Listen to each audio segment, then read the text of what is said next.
உலகத்தில் உள்ள எல்லா மதங்களும் சகோதரத்துவத்தை ஏற்றுக்கொண்டிருக்கிற போது இந்து மதம் ஏன் சகோதரத்துவத்தை ஏற்றுக்கொள்ளவில்லை என்பதை மோகன் பகவத் சொல்லுவாரா? அதற்கு விளக்கம் சொல்லுவாரா? மோடி சொல்வாரா? அமித்ஷா சொல்லுவாரா?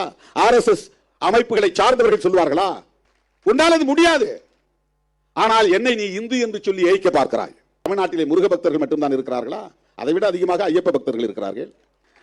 குறிஞ்சி திணையின் தலைவன் தான் முருகன். அவன் எங்களைப் போல் பிறந்தான், எங்களைப் போல் வாழ்ந்தான், எம் மக்களை வழிநடத்தினான் என்பதுதான் எங்கள் இலக்கியம் சொல்லுகிறது. புராண கதைகளில் வரக்கூடிய பாத்திரம் அல்ல முருகன்.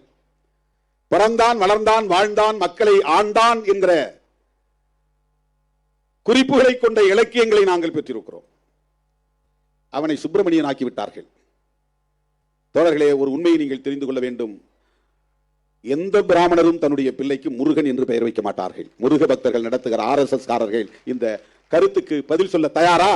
ஒரே ஒரு ஆளை அழைச்சிட்டு வந்து இவர் வந்து பை காஸ்ட் பிராமின், பட் இவருடைய நேம் வந்து முருகன் அப்படி சொல்ல சொல்லுங்க. ஒருவேளை அப்படி வச்சா ஸ்கந்தன் வைப்பான். SKNDAN ஸ்கந்தன். கந்தன்னா தமிழ், ஸ்கந்தன்னா சான்ஸ்கிரிட். வட இந்தியாவில் இந்த கருத்து அங்கே போயிருக்கு. அங்க அவனுக்கு என்ன பேர்னா சுப்பிரமணியன், சுப்பிராமணியன். அவர்கள் சொல்லுகிற முருகன் அல்லது சுப்பிரமணியன் நம்முடைய கதையோடு பொருந்தாதவர். அந்த சுப்பிரமணியன் குறிஞ்சித்திணையின் தலைவர் அல்ல. நம்முடைய முருகன் குறிஞ்சித்திணையின் தலைவர். அது அந்த சங்க இலக்கியங்களில் இருக்கிறது.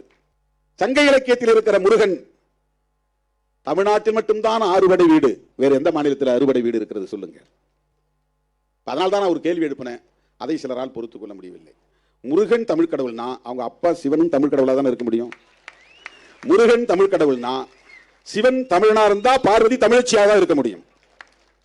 இப்ப இவங்க ரெண்டு பேரும் கைலாய மலையில் இருக்கிறாங்கன்னா கைலாயம் தமிழர்களின் தேசம் தானே.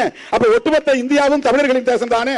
எங்கள் தமிழன் சிவபெருமான் கைலாயத்தில் குடியிருக்கிறான் என்றால் கைலாய மலையும் தமிழனுக்கு சொந்தம். கைலாய மலை இமயம் முதல் கன்னியாகுமரி வரையில் தமிழன் வாழ்ந்தான் என்பதற்கு சிவபெருமானே ஒரு சான்று. அந்த கதைப்படி பார்த்தார்.